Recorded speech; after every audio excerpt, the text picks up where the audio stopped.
이제 하나님 말씀 보겠습니다. 요한계시록 22장 6절부터 21절까지 말씀입니다.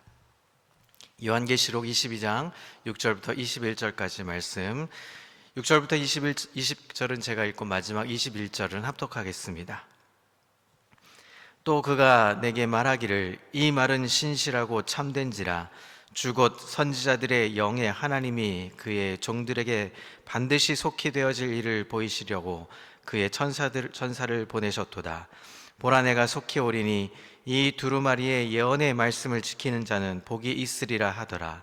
이것들을 보고 들은 자는 나 요한이니 내가 듣고 볼 때에 이 일을 내게 보이던 천사의 발 앞에 경배하려고 엎드렸더니 그가 내게 말하기를 나는 너와 내 형제 선지자들과 또 이 두루마리의 말을 지키는 자들과 함께 된 종이니 그리하지 말고 하나님께 경배하라 하더라.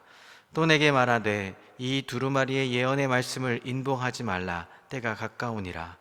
불의를 행하는 자는 그대로 불의를 행하고 더러운 자는 그대로 더럽고 의로운 자는 그대로 의를 행하고 거룩한 자는 그대로 거룩하게 하라. 보라 내가 속히 오리니 내가 줄 상이 내게 있어 각 사람에게 그가 행한 대로 갚아주리라. 나는 알파와 오메가요 처음과 마지막이요 시작과 마침이라. 자기 두루마기를 빠는 자들은 복이 있으니 이는 그들이 생명나무에 나아가며 문들을 통하여 성에 들어갈 권세를 받으려 함이로라. 개들과 점술가들과 음행하는 자들과 살인자들과 우상 숭배자들과 및 거짓말을 좋아하며 지어내는 자는 다 성 밖에 있으리라. 나 예수는 교회들을 위하여 내 사자를 보내어 이것들을 너희에게 증언하게 하였노라. 나는 다윗의 뿌리요 자손이니 곧 광명한 새벽별이라 하시더라. 성령과 신부가 말씀하시기를 오라 하시는도다. 듣는 자도 오라 할 것이요 목마른 자도 올 것이요 또 원하는 자는 값없이 생명수를 받으라 하시더라. 내가 이 두루마리의 예언의 말씀을 듣는 모든 사람에게 증언하노니 만일 누구든지 이것들 외에 더하면 하나님이 이 두루마리에 기록된 재앙들을 그에게 더하실 것이요 만일 누구든지 이 두루마리의 예언을 말씀에서 제하여 버리면 하나님이 이 두루마리에 기록된 생명나무와 및 거룩한 성에 참여함을 제하여 버리시리라. 이것들을 증언하신 이가 이르시되 내가 진실로 속히 오리라 하시거늘 아멘. 주 예수여 오시옵소서. 함께 읽습니다. 주 예수의 은혜가 모든 자들에게 있을지어다. 아멘. 할렐루야. 오늘도 은혜와 평강이 삶에 넘치시기를 그리스도의 이름으로 소망합니다.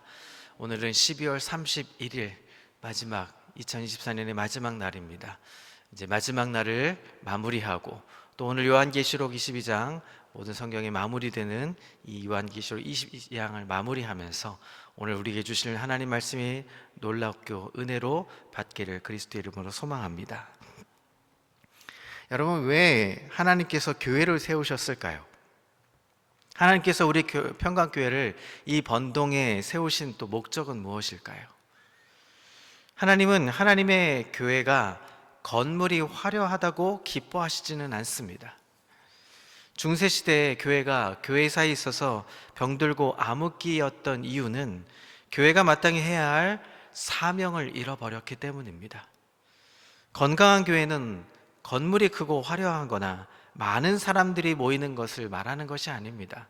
바로 건강한 교회는 하나님의 소원을 이루는 교회가 건강한 교회입니다.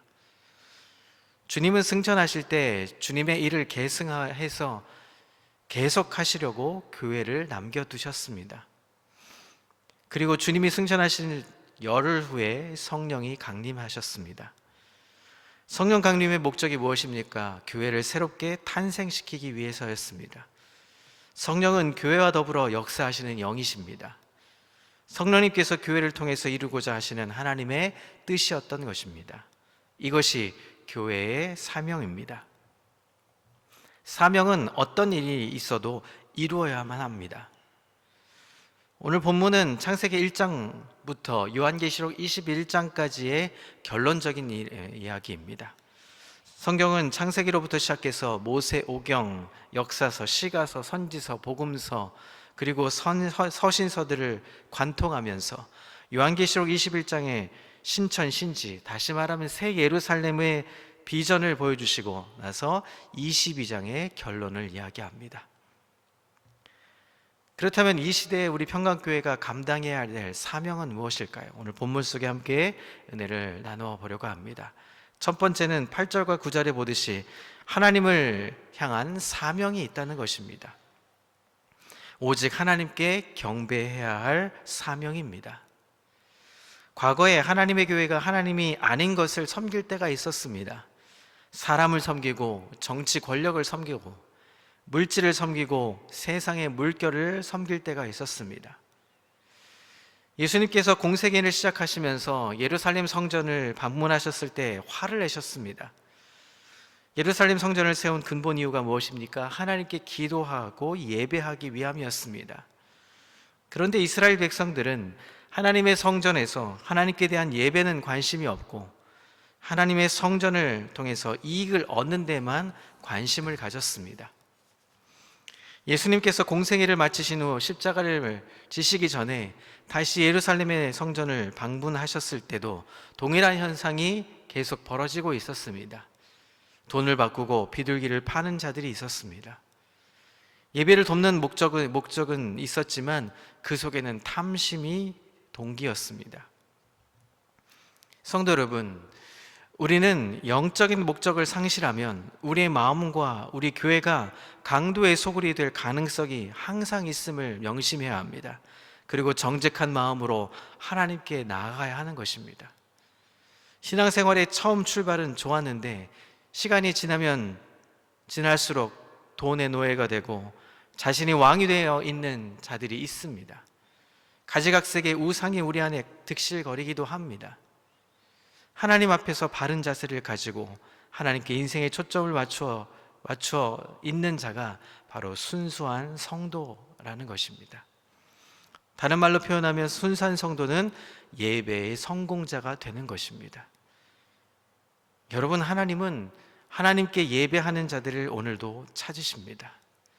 하나님께 발견되는 성도가 되기를 원한다면 하나님께 예배를 드리는 성공한 자가 되시기를 그리스도의 이름으로 소망합니다.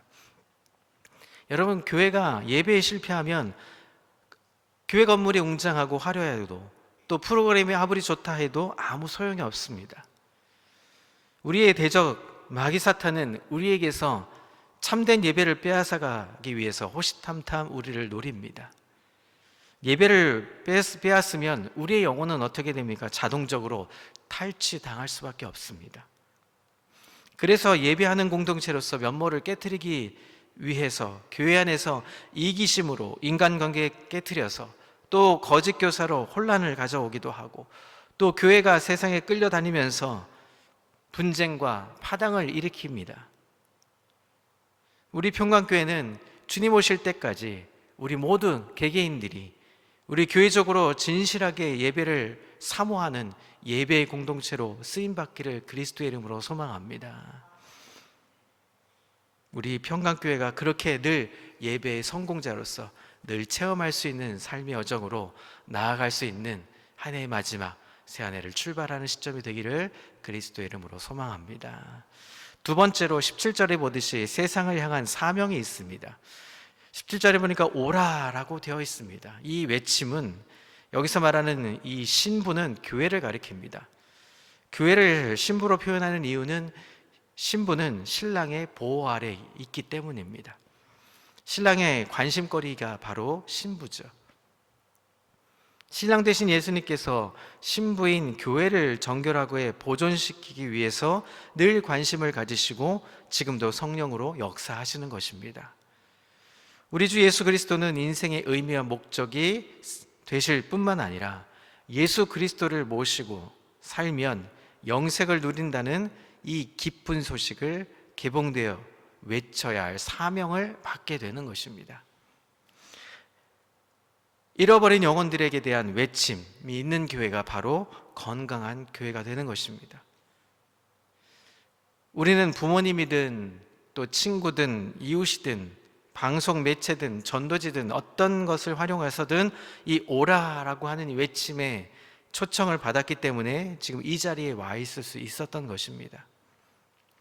우리 평강교회의 존재 이유는 무엇입니까? 바로 아직도 주님을 알지 못하는 삶에 방황하는 자들에게 오라 하고 외치기 위해서입니다. 저와 여러분들의 발걸음이 좋은 소식을 전하는 아름답고 복된 발걸음이 될 수 있기를 그리스도의 이름으로 소망합니다. 초청을 받고 온 자들은 14절에 보듯이 성에 들어갈 권세를 얻게 되는 것입니다. 이 성은 새 예루살렘을 말합니다. 예수 그리스도를 통하지 않고는 아무도 이 새 예루살렘에 들어갈 권세를 얻지 못하는 것입니다.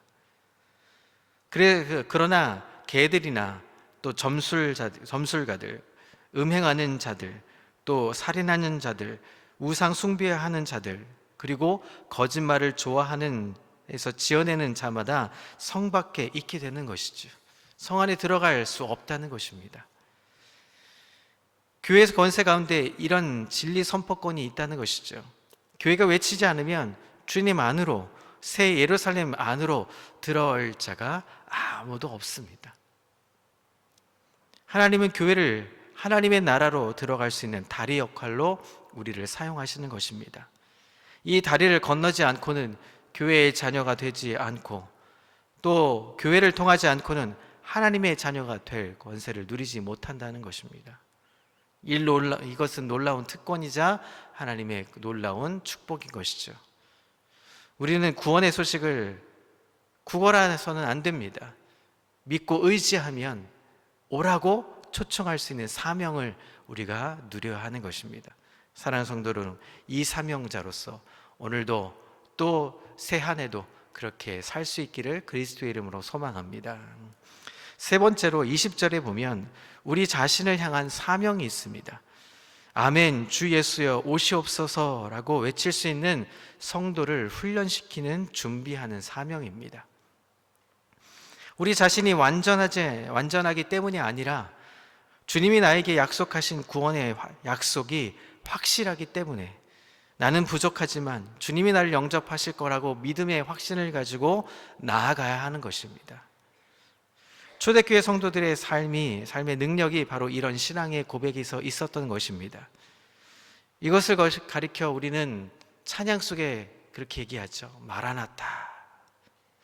마라나타라는 이 말뜻은 마란, 아타 이 두 개의 단어가 합성으로 되어 있습니다. 이 마란이라는 단어는 우리 주님이라는 의미를 갖고 있고요. 아타는 오세요라는 초청의 의미를 갖고 있습니다. 간절한 마음을 담겨진 이 단어, 주님 꼭 오세요, 빨리 오세요 라는 뜻을 갖고 있는 것이죠. 7절, 12절, 20절에도 주님이 속히 꼭 오시겠다고 약속하고 계십니다.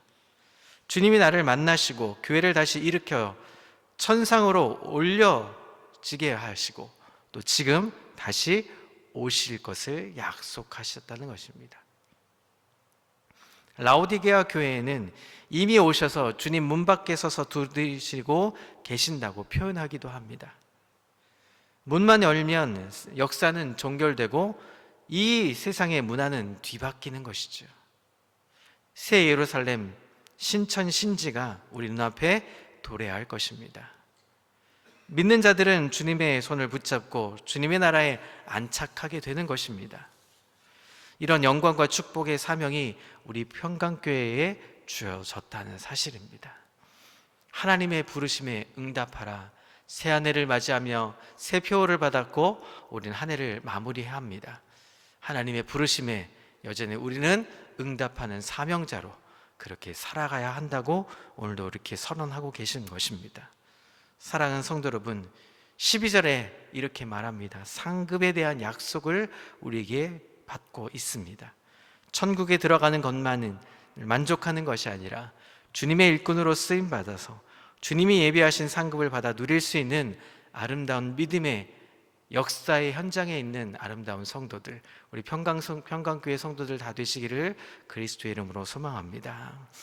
주님은 얼마나 잊지 않아 다시 오실 것입니다.